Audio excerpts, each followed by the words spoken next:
हम सभी प्यारे बाबा के वर्तमान अति सौभाग्यशाली लाडले सिकिलधे नूरे रतन बच्चे बन गए। पर हम जैसे कि बाबा विभिन्न मुरलियों में कहते हैं कि सच्चे भक्त ही तड़प तड़प कर इस ज्ञान को समझकर उतने ही अच्छे बच्चे बनेंगे। कई बार बाबा ने अपने महावाक्यों में यह भी बोला है कि अंतर के मंतर को जानो तो जादुई जंतर की शक्ति हम आत्माओं को प्राप्त हो जाएगी। और भक्ति में कहा गया है भक्ति ज्ञान वैराग्य, पर थोड़ा सा ज्ञान मार्ग में आकर आध्यात्मिक मार्ग यात्रा को जब हम अपनाते हैं तो वो थोड़ा सा मोड़ होकर ज्ञान, भक्ति और वैराग्य अर्थात मुक्ति, जीवन मुक्ति हो जाता है। पर होता कैसे है? बहुत बड़ा चेंज, बहुत बड़ा अंतर होता है। उसको हम क्रमशः समझेंगे कि कैसे। आप सभी ये तो पक्का है कि भक्ति मार्ग के अनुभवी जन्म जन्मांतर से 2500 वर्ष के बच्चे बैठे हो। आपके लिए कोई नई बात नहीं है, पर बाबा ने उसको नई बात कहा तो हम देखेंगे। सबसे पहले जब हम भक्ति करते थे तो वहां भी 3 चीजों का प्रथम महत्व भक्त बनने के लिए था। स्वच्छता, शुद्धता, परहेज, पवित्रता, जिसको टोटल स्नानम ध्यानम कहा है। लायक ही तब मानते थे कि मंदिर में जाने लायक, प्रभु दर्शन लायक, प्रवचन सत्संग सुनने लायक आप हो ही तभी जब आप नहा धो के कपड़े बदल कर आए हो। इतना तो हमको KG1 की पढ़ाई कहे, भक्ति मार्ग की प्रथम सीढ़ी कहे, प्रभु श्रद्धा का प्रथम सोपान कहे, वहां हमें सिखाया गया।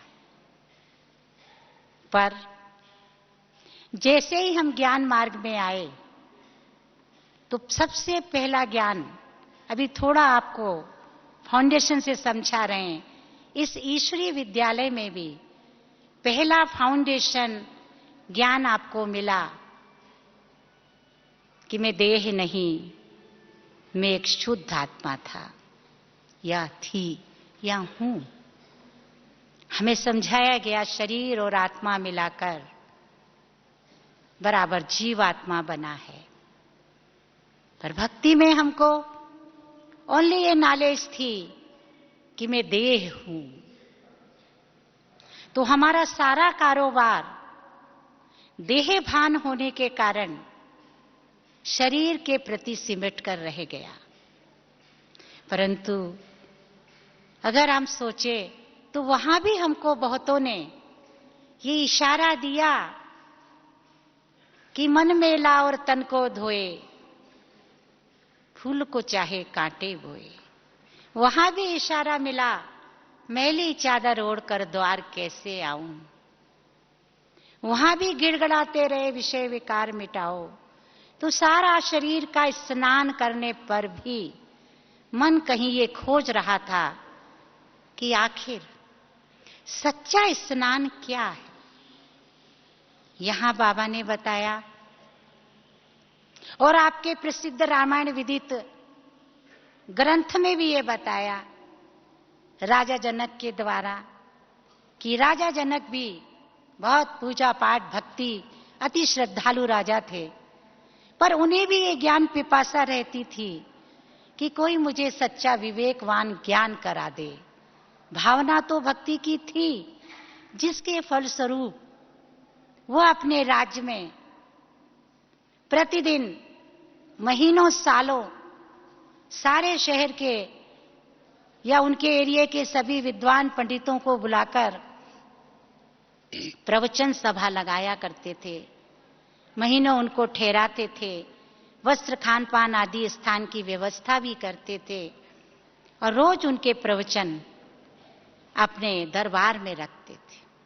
पर इसी तलाश में कि कोई मुझे सच्चा ज्ञान करा दे। एक बार की बात आती है कि राजा जनक ने बहुत सारे प्रवचनकर्ता को जब बुलाया, रोज सभा में प्रवचन चले, तो एक दिन एक प्रवचनकर्ता अष्टावक्रती जो 8 जगह से शरीर से टेढ़े थे, उन्हों को भी निमंत्रण दिया और जैसे ही वो सभा में पहुंचे तो राजा जनक ने उनका वेलकम किया। आइए महात्मा जी, आइए, पधारिए। तो जैसे वो सभा के बीच, आज की वर्तमान स्टेज पर कहें, वहां तो सभा का बीच होता था, वहां पहुंचे तो सारी सभा उनको देखकर हंस पड़ी। तो जैसी सभा हंसी तो राजा जनक को अष्टावक्र जी ने कहा, राजन, ये सभा आपने चमड़ों को देखने वालों की कैसे लगा रखी है? यहां सब चमड़े को प्यार करने वाले बैठे हैं। तो राजा जनक ने कहा, महाराज ऐसे मत बोलिए, बहुत बड़े बड़े प्रवचन करता बैठे हैं। बोले, नहीं राजन, इसमें एक भी आत्मज्ञानी नहीं है, सब चमड़े से प्यार करने वाले बोले बैठे हैं। तो राजा ने कहा, कैसे? तो राजा जनक अष्टावक्र जी ने कहा कि देखो, ये सारी मेरी टेढ़ी 8 जगह से चमड़ी की वक्र अष्टवक्र चमड़ी को देखकर हंस पड़े। अगर इसमें कोई भी आत्मज्ञानी होता तो मेरी आत्मा तो टेढ़ी नहीं है ना, सभी की बिंदी है, शरीर से मैं टेढ़ा हूं ना, तो ये मुझे देखकर हंस पड़े, तो इसका मतलब इन्हें आत्मज्ञान नहीं है। तब राजा जनक को ये नॉलेज हुई, ये ज्ञान हुआ। विदेही जनक कहलाए, देह में कारोबार में स्थित होते हुए भी ग्रस्त मार्ग में कमल पुष्प समान राजा कहलाए कि शरीर को चलाने वाली सत्ता आत्मा है। ये पॉइंट उनको क्लियर हुआ। तो उन्होंने सभा विसर्जन करके अष्टावक्र जी से प्रवचन सुने। तो वैसे ही ये इशारा वहां भी मिला, यहां भी वो इशारा या स्थिति आपको बाबा बता रहे हैं कि बच्चे, तुम्हें जो पुरुषार्थ करना है वो आत्मा के लिए करना है, क्योंकि आत्मा ही करता है और आत्मा ही भरता है। जैसे कि एक मोटर के एक्सीडेंट पर ड्राइवर रेस्पॉन्सिबल होता है। अगर एक्सीडेंट होता है तो ड्राइवर को जेल होती है, सजा होती है, वो कूद कर भागता है, लोग पीटते हैं कि तूने गाड़ी गलत चलाई। तो वो गाड़ी तो जड़ है, उसको चलाने वाला चेतन किधर ड्राइव कर रहा है, क्या पीकर क्या खाकर कर रहा है, क्या साइट सीन देखकर कर रहा है, कहां नजर जा रही है। उसने एक्सीडेंट किया तो रेस्पॉन्सिबल किसको बनाया गया? ड्राइवर को, यानी उसी को सजा मिली।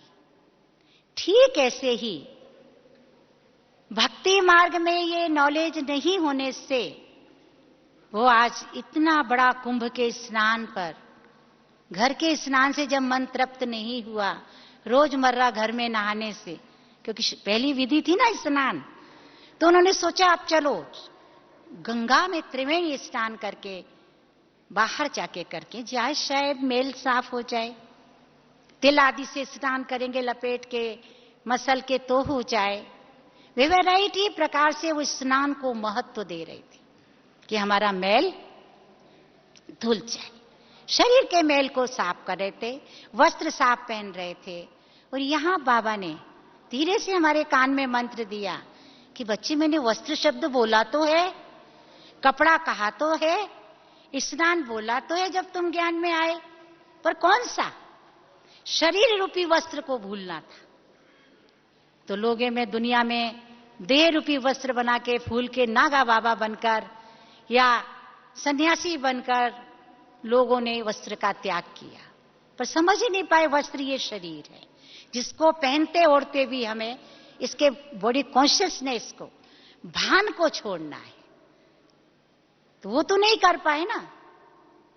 तो उन्होंने भौतिक स्नान को महत्व दिया और गंगा आदि में आपको नहला दिया। पर इधर आकर डाइवर्शन, भक्ति से ज्ञान की ओर आपको क्या मिला कि नदियां कौन, स्नान क्या? वास्तव में आपने देखा होगा जितनी भी नदियां हैं सारी स्त्रीलिंग हैं। पुरलिंग एकमात्र नदी है ब्रह्मपुत्रा नदी, जो शिव बाबा का महारथ है। और पुरलिंग होते हुए स्त्रीलिंग मां का काम किया तो आसाम में ब्रह्मपुत्रा नदी, और उसी के संगम पर गंगा सागर एक बार, सारे तीर्थ बार बार कहे हैं, सच्चा कुंभ कहा है लौकिक दुनिया में। अभी यहां आकर बाबा ने बताया जितनी भी चैतन्य देवियां हैं, जितनी भी चैतन्य बहनें मानी बहने वाली, इनके धारा प्रवाह में ज्ञान स्नान, ज्ञान सुनाने का जो धारा प्रवाह है, बोलने की लिंक है, ज्ञान की धारा में नहाने से ये था। और ज्ञान स्नान कराने वाली चैतन्य ज्ञान गंगाएं, वो कुंवारी कन्याएं, वो बहनें थी जिनको नदी नाम देकर यादगार में गंगा, कावेरी, गोदावरी, सरस्वती आदि पर मेला लगाकर पानी के स्नान को महत्व देकर अर्धपूर्ण संपूर्ण स्नान कराकर भक्तों ने शरीर को कितनी मेहनत से, कितनी गहराई में जाकर डुबकी लगाकर स्नान किया। मैं तो रहा ना स्नान का महत्व। पर यहां बाबा ने स्नान को किधर मोड़ दिया? किधर मोड़ा? आप बता सकते हैं? पवित्रता की तरफ। शरीर स्नान तो करना ही है क्योंकि देह धन आत्मा बराबर जीवात्मा। तो 50% के जीवन का पाठ स्नानम का, अच्छे स्वच्छ पानी से स्नान के स्वच्छ वस्त्र पहनना तो पहले ही सीख लिया था हमने। अब सफेद वस्त्र ले लिए स्वच्छता के प्रतीक और प्रूफ देने के लिए। पर स्नान माना ब्रह्मचर्य, पवित्रता। कितना ही स्नान किया पर अगर प्योरिटी की पावर नहीं आई, जीवन के अंदर ब्रह्मचर्य जीवन नहीं आया, जिसको बाबा ने हंसते खेलते पाठ पढ़ा दिया कि हम एक पिता की संतान, एक बाप के बच्चे। बहुत बड़ा पाठ हमने पवित्रता का नहीं पढ़ा, ये स्वभाव था। हम गाते थे, ढोलक मजीरा पर बजाते थे कि हम सब एक पिता की संतान हैं। क्योंकि मनुष्य की दृष्टि और वृत्ति, कृति चंचल लौकिक में भी कब होती है? आप देखेंगे अपनी खास बहन के प्रति चंचल चाहे दृष्टि नहीं आएगी, कलयुग में भले आ रही हो, परंतु नहीं आती। पर जैसे ही हमको ये पता पड़ता है, घर में हमें कोई भावना बहन के प्रति, संबंधियों में जहां प्योरिटी वहां नहीं बनती, पर जैसे सड़क पर गए या कहीं दुनिया में गए तो हमें याद आता है कि मेरी खास बहन, मेरे पिता की जो बच्ची है वो है घर में। ये जो बाहर विचर रही है, ये दूसरे बाप की बच्ची है। तो रिश्ता हो सकता है, भावनात्मक हम इनसे गड़बड़ कर सकते। तो हमारी चंचलता क्यों आई हम में? हमारी प्योरिटी का हनन कब हुआ? जब दो पिता का ज्ञान आया। जहां ये भावना हमारे बाबा ने हम में भरी कि हम सब एक ही स्थान पर, एक ही परिवार पे, एक ही बाप के बच्चे, भाई भाई या भाई बहन है, तो आप सब यहां प्रैक्टिकल अनुभव कर रहे होंगे कि कितनी प्योरिटी, कितनी चंचलता रहित, कितना सेफ्टी वाला स्थान है। क्यों है? क्योंकि सबका नजरिया और नजारा क्या बन गया? हम सब एक पिता की संतान हैं, पवित्र हैं, हम आपस में भाई बहन या भाई भाई हैं। तो हमारा ज्ञान स्नान, वो पानी की स्नान होते हुए भी ये भावना नहीं बिगड़ी, बनी, बिगड़ गई। तीर्थ स्थान पर भी नहीं बनी, वहां भी बुराइयां होने लगी, चंचलता होने लगी। पर यहां पर जैसे ही आप ये जिंदा ज्ञान गंगाओं के धारा प्रवाह के संपर्क में आए, तो ये पवित्रता के पाठ ने आपको वो शुद्धता, वो नवीनता, वो भव्यता, वो दिव्यता, वो रूहानियत हमें अनुभव करा दी। किस बल पर? मात्र ज्ञान स्नान के बल पर, है ना? सब अनुभव कर रहे हो ना? ये अनुभव लेकर जाएंगे ना कि इतनी सारी भीड़, इतना सारा होते हुए भी आज हमको हर जगह मंदिर जैसा क्यों प्रतीत हो रहा है? वहां जड़ मूर्ति की प्राण प्रतिष्ठा भी नहीं थी, खाली जड़ में प्राण डाल रहे थे भावना भर भर के। यहाँ चैतन्य देवियां, चैतन्य स्नान कराने वाली, चैतन्य धारा प्रवाह वाली ज्ञान गंगाएं, वेराइटी क्लासेस, वेराइटी चीजें आपको स्टेज पर चलते फिरते मिल रही हैं। ये सब देवियां हैं, ज्ञान गंगा हैं। इसलिए भक्ति मार्ग में भी जब गंगा स्नान करके निकलते थे तो सफेद वस्त्रदानी देवी गंगा माता वहां बैठी उनको चढ़ावा चढ़ाते थे। पर ये समझ नहीं पाए कि जड़ देवी की यादगार में, जो ये जिंदा देवी की यादगार में जड़ता जो पानी को दृढ़ता से कह दिया है, उस स्नान से हमें फायदा नहीं होना था। फायदा होना था ज्ञान स्नान अर्थात पवित्रता से, शुद्धता से, शुद्ध विचार से। इसका प्रतीक जैसे हमने स्नान किया, हम मंदिर में प्रवेश करते हैं तो आप सभी अनुभवी हैं। चमड़े के जूते कहां उतारते हो? कोई कहता है मंदिर में पहन कर आओ, बाहर उतारो। चमड़े का पर्स मत लाओ। चमड़े के भान से अज्ञान भक्ति मार्ग में भी परहेज था, मना करते थे। पर वहां भी एक आध कहानी ऐसी है कि कोई एक भक्त थे बहुत बड़े, अभी मुझे स्पष्ट उनका नामांकन नहीं याद है, तो कहते वो जूते लेके घुस गए, खो ना जाएं। तो घुसे तो पंडित ने उनको डांटा, भगो भगो यहां से। तो उन्होंने मंदिर के पिछवाड़े चले गए, वो बैठ गए ध्यान करने, तो मंदिर उधर घूम गया। तो वहां भी कहीं पर यह टारगेट था कि भगवान को भौतिक चमड़े से इतना परहेज नहीं था जितना परहेज शरीर के भान रूपी चमड़े से था। तो कहा चमड़े का जूता उतारो। वास्तविकता क्या थी? चमड़ी का भान उतारो।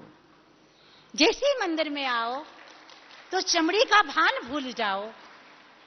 जाति भेद, धर्म भेद, भाषा भेद, प्रांत भेद, आयु भेद, घर में संबंधियों का भेद, मैं दोरानी तो जिटानी फलाने का भेद, काले गोरे का भेद, सुंदर असुंदर, कितना भेद, सब भूल जाओ।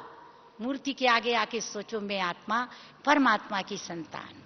ऐसी मधुबन में चैतन्य मूर्ति के आगे आप आ गए, आपस में भी कोई जाति भेद नहीं, कोई धर्म भेद नहीं, कोई भाषा भेद नहीं। सुनो आप कितने राष्ट्र के लोग, कितने जगह के लोग, ऑल इंटरनेशनल व्यक्ति यहां बैठा, पर सब एक पिता के बच्चे, क्योंकि आत्मा तो किसकी संतान है?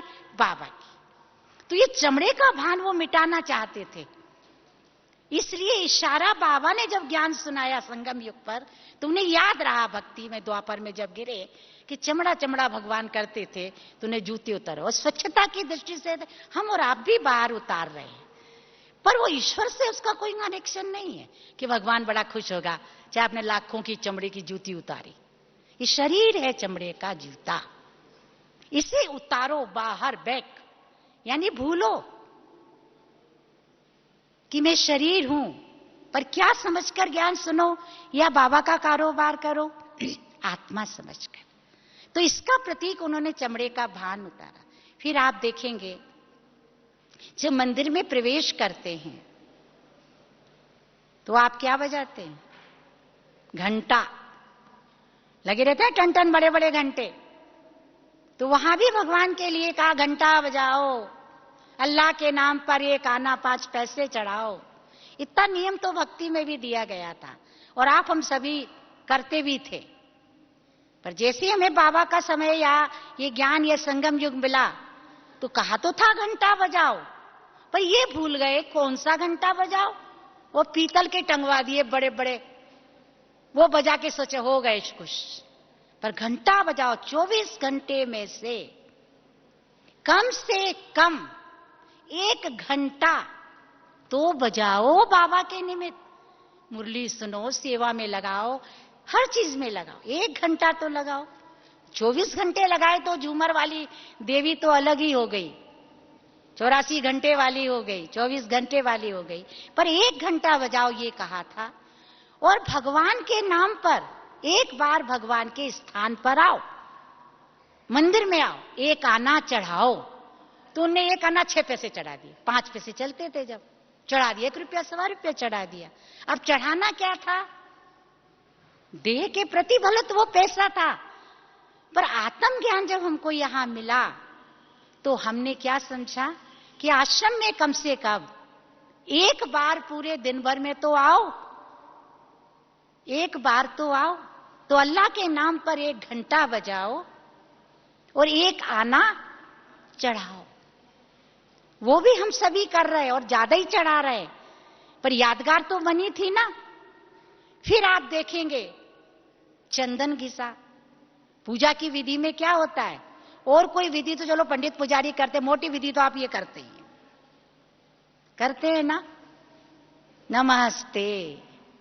उससे मन नहीं भरा तो लेट कर नंदवत प्रणाम, और मन नहीं भरा तो कांवरे लेकर आके प्रणाम, और मन नहीं भरा तो लेट लेट की सड़क पर प्रणाम।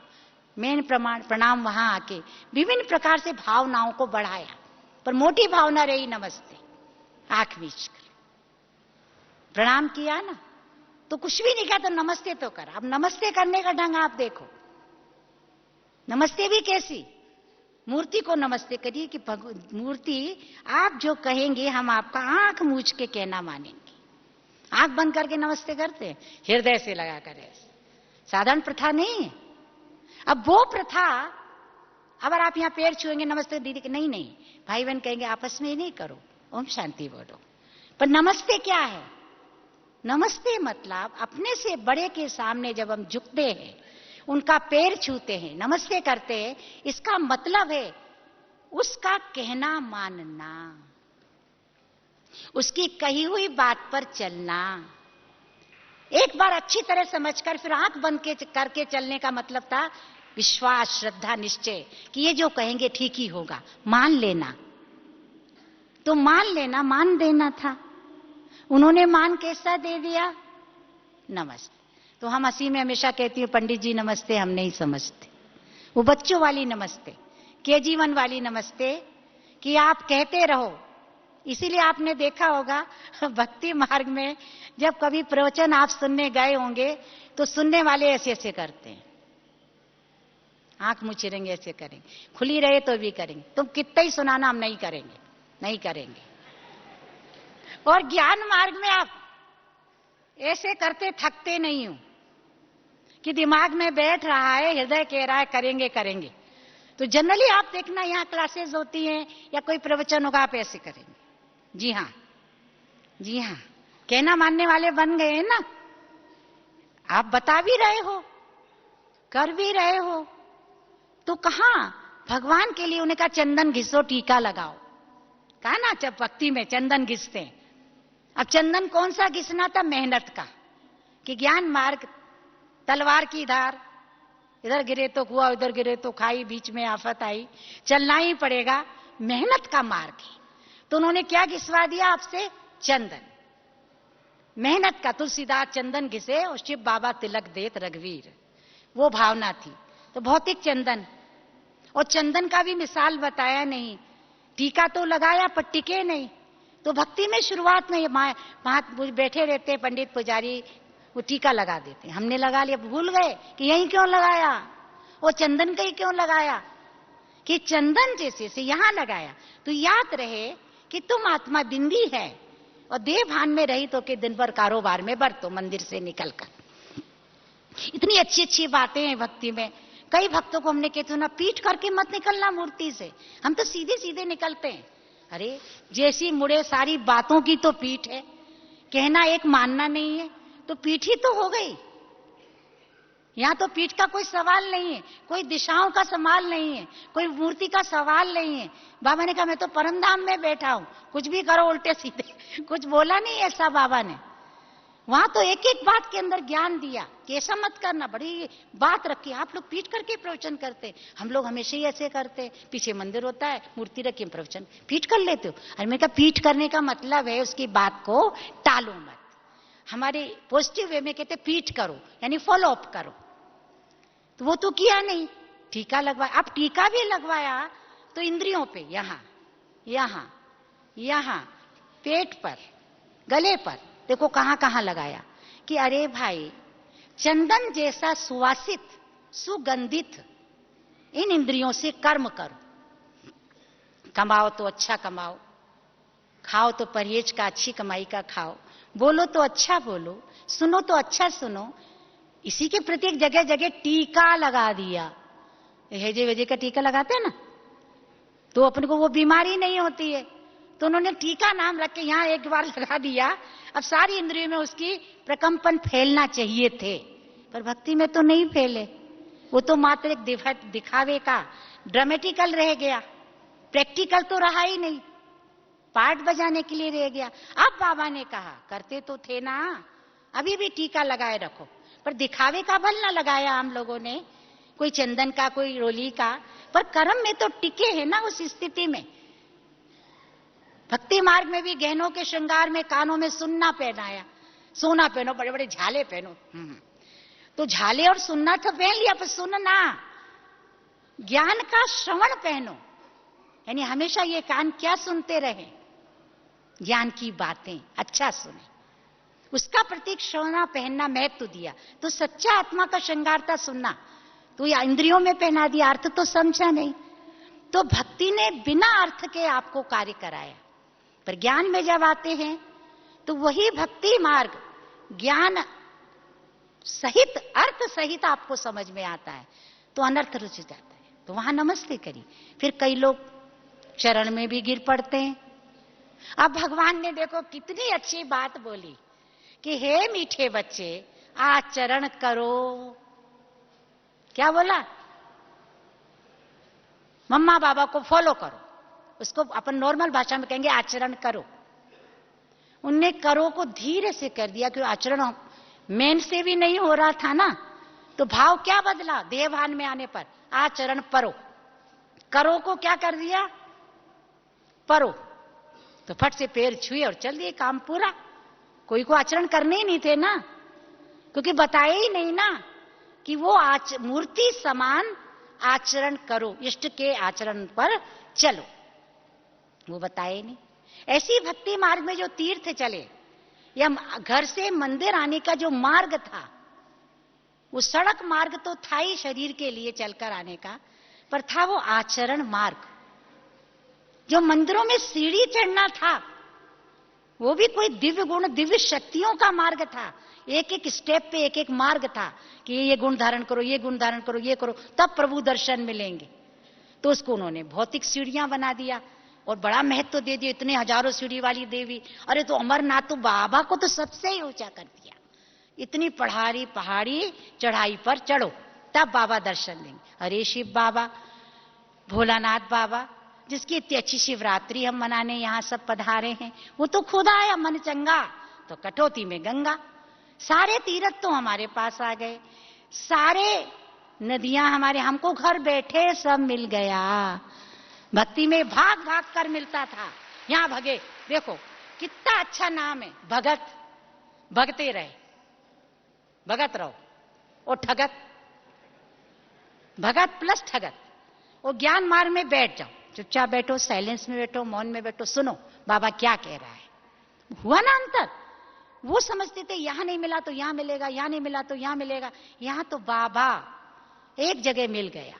एक साधे सब सदे, और सब साधे सब जाए। भक्ति में सबको साधते रहे। वो जरा सा पाठ हम नहीं समझ पाए, जरा सा पाठ, क्या था, जैसे लौकिक में स्त्री पुरुष की शादी होती तो ब्राह्मण बैठकर उनका हाथ उनका पल्लव मिलाता है और फेरे पहनाता है, दलाल बनकर हाथ मिला देता है, पति पत्नी को मिला देता है, काम खत्म। अब स्त्री किसको याद करती है निरंतर? ब्राह्मण को करती है? नहीं, जिसके साथ शादी हुई पति को याद करती है ना। इतना सा पाठ हम नहीं समझ पाए। मिलाने वाले अनेक गुरु, स्थान, तीर्थ, पंडित, पुजारी, महात्मा हो सकते हैं, ये दलाल हो सकते हैं, हजारों ने, पर हमें मिलाया जिससे वो पता ही नहीं है। क्योंकि हमारा जो संगम है, जो मिलन है, जिसका प्रतीक शिवरात्रि पर मिलन दिखाया आत्मा परमात्मा का, वो किससे हुआ है? शिव बाबा से। तो एक इष्ट की प्रथा चली, तो वहां भी हम आचरण करो का आचरण करो। अभी देखो वहां पर कितनी अच्छी अच्छी बातें आपको सुनाती हूं। अभी फूल चढ़ाओ, तो उन्होंने क्या करा? पूजा की विधि में हार और फूल का महत्व है। तो फूल कौन से तोड़ लाए? डाली के फूल, भौतिक बगिया के डाली के फूल, क्योंकि जड़ता थी ना, और वो चढ़ाए। उसमें भी बाबा ने कहा फूल चढ़ाओ, समर्पण। तो फूल चढ़ाओ को उनने क्या कर दिया? फूल चढ़ाओ। और हार चढ़ाओ, तो हे हरियर में हार के आया, अब क्या हार चढ़ाऊं, ये भी कहा एक तरफ। और भौतिक माला भी चढ़ाते रहे, पर माया से हार भी खाते रहे। तो अभी ज्ञान में आकर बाबा ने हमको ये बताया कि यहां पर बलि पत्र चढ़ना, फूल चढ़ना, बलि जाना ही चढ़ावा है। जिसको भक्ति मार्ग में देवियों के दिनों में और ज्यादा प्रेम बढ़ा ना, उनके फूल से मन नहीं भर रहा, तो गला चढ़ाओ, गाली चढ़ाओ, बुरी बोली चढ़ाओ, तो जीभ चढ़ाओ। वो ना चढ़ाई बुरी बोली गाली देना, जीभ चढ़ाओ। बाबा ने जीभ नहीं मांगी, वो भक्ति में भी चढ़ाए तो लौट गई थी, फिर लग गई। बाबा ने क्या मांगा? कड़वी बोली, गंदा खान पान, गाली आदि के संस्कार, ये चढ़ाओ। यानी मुख से क्या चढ़ाओ? बुरा। जिसकी यादगार में आप देखेंगे महाभारत के प्रसंग में आता है कि श्री कृष्ण ने श्री कृष्ण बनने के लिए सबसे पहले शिशुपाल को मारा, जो प्रतीक था गाली देने के संस्कार का। शिशुपन से जिसमें पल रही थी गाली देने का संस्कार, लास्ट में 101 गाली दी, तब श्री कृष्ण का चक्र चला, कहानी में आता है, तो गला कटा। तो गला कौन सा काटना था? ज्ञान के प्रथम में गाली देने का संस्कार काटते हैं ना। रामायण में भी आता है, राम ने युद्ध जब शुरू किया तो पहले ताड़का को मारा, तड़ाक बोलने वाला संस्कार, तड़ाक तड़ाक कड़वा बोलने वाला संस्कार, वो ताड़का का प्रतीक दिखाया, जो यज्ञ में प्रथम विघ्न डालता था, जो राक्षसी के रूप में दिखाया। अब समझना है ना कि किन देवता बनने के लिए हमने किन राक्षसों को मारा। तो राक्षसी व्रति को मारा, कोई शरीर से राक्षसों को तो नहीं मारा। तो व्रति की प्रतीक हमने क्या लगाई? अगरबत्ती। सुगंधित चरित्र की प्रतीक, सुगंधित वार्ता और वर्ण बनाने की प्रतीक, वातावरण। तो उन्हें भौतिक स्थान के वातावरण को अच्छी प्यार में, प्यार भरा भगवान उन्हें कि आज माझा, तो आज सुगंध श्रृंगार, आज फलानी अगरबत्ती, बाबा से प्यार आ रहा था ना मूर्तियों से, तो और खुशबूदार और खुशबूदार और महंगी अगरबत्ती चलाओ, चढ़ाओ। चढ़ाया, कुछ नहीं मिला। अब यहां बाबा ने कहा बोल चाल व्यवहार चरित्र की खुशबू मेरे तक ऊपर पहुंचाओ, यही अगरबत्ती लगाना है। तो भौतिक वातावरण के लिए भले अगरबत्ती लगाई, पर रियल अगर व्रति, अगर हमारी व्रति बदल गई तो भगवान तक हमारी क्या पहुंच गई? कहीं भी किसी स्थान पर रहते अगरबत्ती और यज्ञ की हव्य की खुशबू, ये चढ़ाया। भक्ति मार्ग में मीठा भोग लगाया, मिष्ठानम प्रियम, खट्टा मीठा चिरपरा। कभी भोग नहीं लगाते कसेला बसेला बासा, कोई भी भक्त कभी नहीं लगाता। और ज्ञान मार्ग में भी बाबा कहते हैं कि मीठा भोग तो लगता ही है, पर मीठा बोलो। मिष्ठानम प्रियम, भगवान को सबसे ज्यादा क्या प्रिय है? आप सभी मुरली सुनने वाले यहाँ बैठे, कौन सी ऐसी दिन की मुरली नहीं होती होगी जिसमें बाबा ने मधुर बोलो, मीठा बोलो, धीरे बोलो ना कहा हो। बाबा को सबसे ज्यादा बताओ क्या प्रिय है? एक गुड़ मत दो, पर गुड़ जैसा मीठा तो बोलो। नहीं, हम क्या दे सकते? 4 वेद 6 शास्त्र में लिखी बातें हैं दोए, सुख दीने सुख होते है और दुख दीने दुख होए। क्यों दुख दो? दुख ना देना ही मीठा है ना। मीठा लो, मीठा दो। ये हो गया हमारा मिष्ठानम का भोग, जिसका महत्व वहां पर मीठी चीजों से दिया। यादगार तो बनी ना। यादगार ने ही हमारे को प्रैक्टिकल, हम लोग ने इस समय स्थित होके वो कर्म किया। इसके बाद दान आया। कुछ डालो, अर्पण करो। क्या था भक्ति में? कहा ना धन दान करो, तन दान। वो गाते थे आरती में, तन मन धन सब तेरा, क्या लागे मेरा। वो घर आए तो हाय मरा हाय मेरा। भक्ति में तो ये होता रहा, कभी दिए ही नहीं तन मन धन, बहुत थोड़ा दिया। तब भी आज देखो, व्यक्ति दान के महत्व को न समझ पाने के कारण जन्म जन्मांतर गरीब है। गरीब क्यों बने? आज कर्मों की गुही गति कहती है, दान का महत्व न जानने से हम गरीब बनते हैं। हम ईश्वर के करीब नहीं जा सकते। ये कहानी है, सुदामा गरीब क्यों बना। एक कहानी बहुत, एक सुदामा की बात नहीं, कईयों की है वो, पर उसकी गरीबी का मूल कारण छोटी सी कहानी में बताया गया। वे गरीब इसलिए बना, कहते हैं वो एक बार आश्रम में पढ़ने गया, संदीपनी गुरु के आश्रम में। वहां उनकी गुरियानी ने, सुदामा उनका दोस्त था श्री कृष्ण का, एक मुट्ठी चने दिए कि आजा चले जाओ, भूख लगे तो भैया दोनों मिलके खा लेना। एक एक मुट्ठी चने दिए। कहते कुछ ऐसी लीला रची तो दोनों मुट्ठी चने सुदामा खा गया, कृष्ण भूखे रह गए। कृष्ण जैसे आश्रम में वापस लौटे तो बोले मैया भूख लगी है, भूख लगी। बोले बेटा दिया तो थे तुझे चने। तो बोले मम्मा ये तो बड़े भाई खा गए। तो बोले जाओ, तुम्हें लोहे के चने चबाने पड़ेंगे। कहते वहीं पर वो श्रापित हुआ था कि तूने भगवान के हिस्से के चने खा लिए। गरीबी का मूल कारण क्या बना? लोहे के चने क्यों चबाने पड़े उसको? कि प्रभु का हिस्सा खा गए। अब प्रैक्टिकली यहां बाबा क्या बोलता है उसी बात को, कि मैं तुम्हारा सर्व संबंधी हूं। सत्यनारायण की कथा क्या कहती है इसी बात को?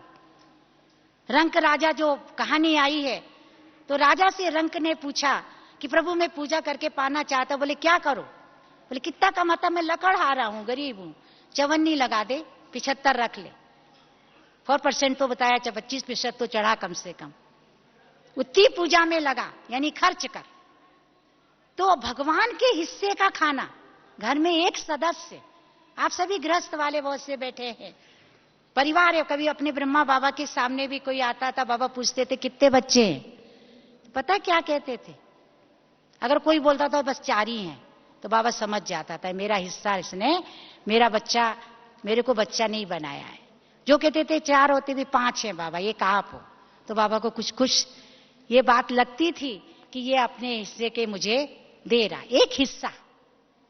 अब विचार करो, प्रत्येक चीज में, प्रत्येक वस्तु में, प्रॉपर्टी, सभी चीजों में बाबा को एक हिस्सा हमने दिया है। अगर नहीं दिया तो हम भूखे रहेंगे, गरीब रहेंगे। इसके ऊपर भी एक बहुत अच्छा मिसाल आता है।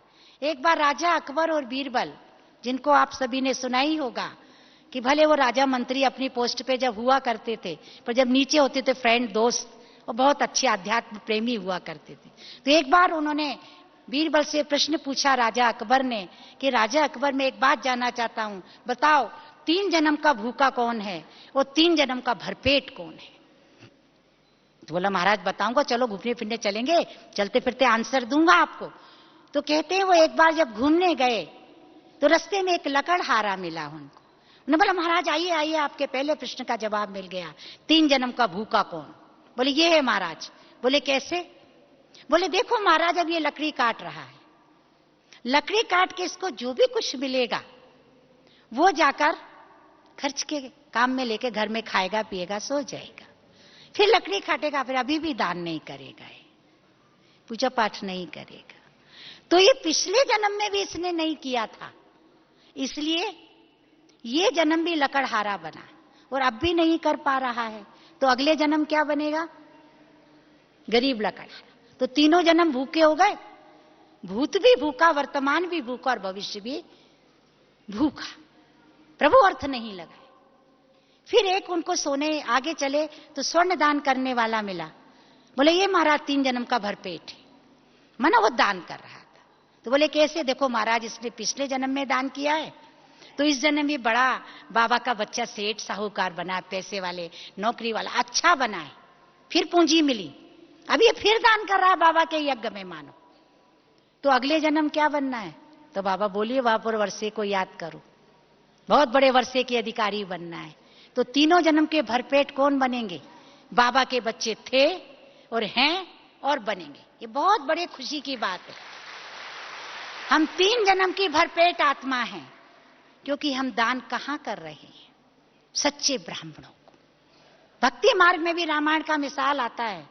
सीता गलत ब्राह्मण को दान देने से चली गई, परखने की शक्ति ना होने से।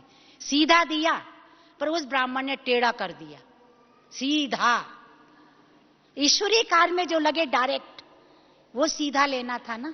उन ब्राह्मणों ने, नकली ब्राह्मणों ने लेकर, कर्म के ब्राह्मण ना होने के, प्रैक्टिकल जाति के ब्राह्मण और ड्रामेटिकल ब्राह्मण होने के कारण, टोटल मैं कहती हूं रावण ब्राह्मण होने के कारण, कर्म से उन्होंने सीताओं को छल लिया। आदत पड़ी थी सीधा तो देना है, अब ये ना समझ पाए किसको देना है और किसको नहीं देना है।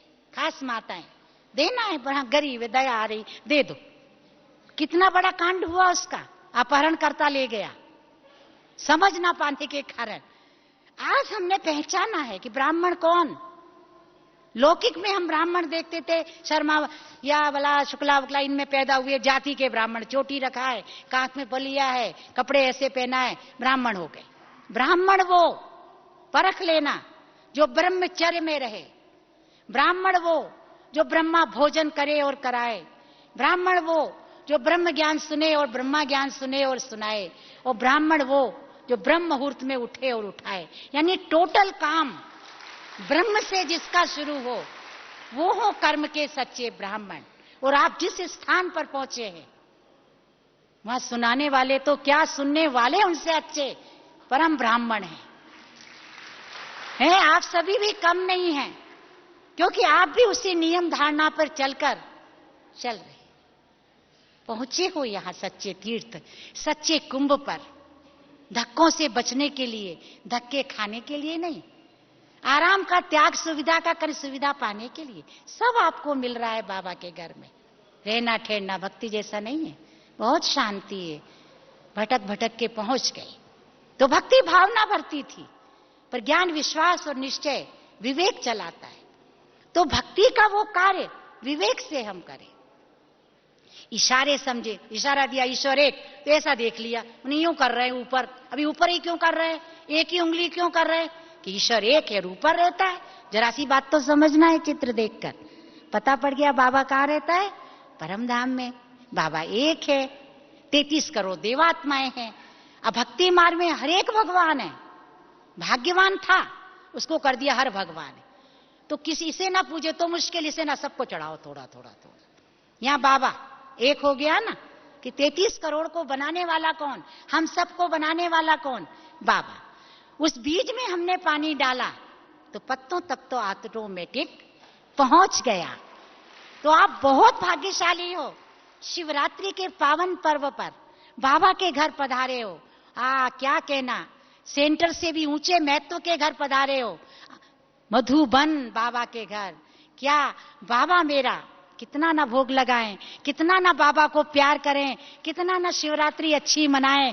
खास महत्व के दिन हम पहुंच गए आग धतूरा चढ़ाने, अति अपने अंदर की गंदगी चढ़ाने, बलि बलि जाने बेलपत्र चढ़ाने। अरे वेर भाव चढ़ाने आए हो ना।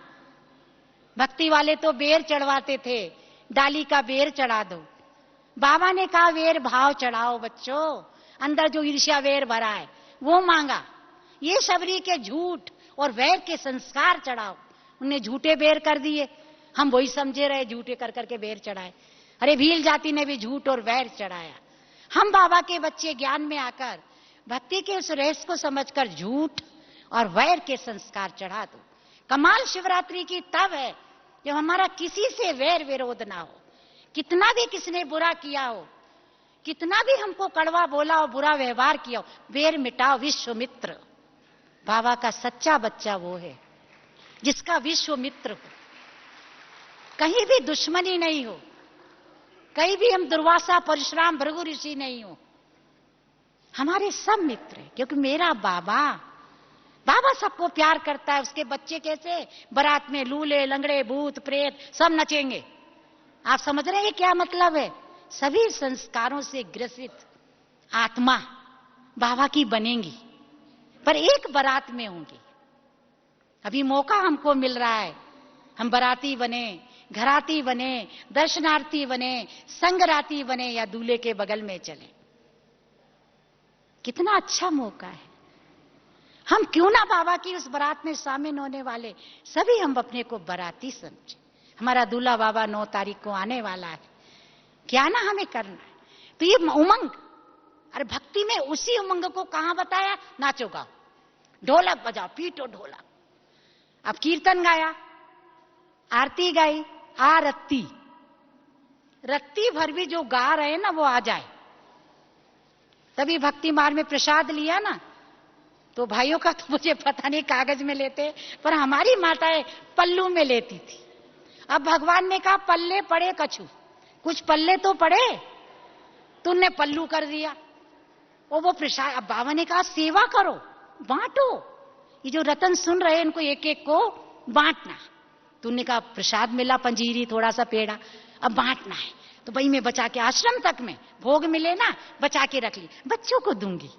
अब ये भोग से कल्याण होना है क्या? ये तो शुद्ध पवित्र भोग है, ठीक है, किसी किसी पे जादू कर देता है, परंतु बांटना तो ज्ञान था ना, वो कणा दाना नीचे नहीं गिरने देना था। तो आप देखो, भक्तों को देखो, आप ज्ञानी भी छोटे पड़ जाएंगे उनके आगे।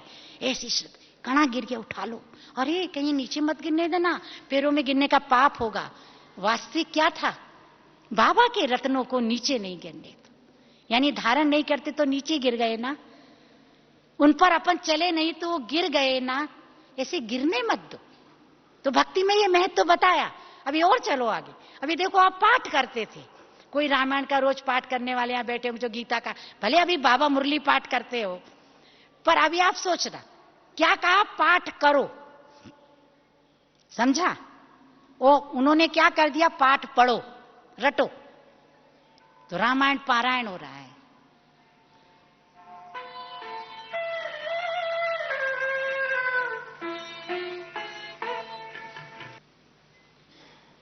तो अभी बाबा ने हमको पाठ प्रैक्टिकल उन साहित्य में से, उन किताबों में से, मुरली में से पढ़ना है और करना है।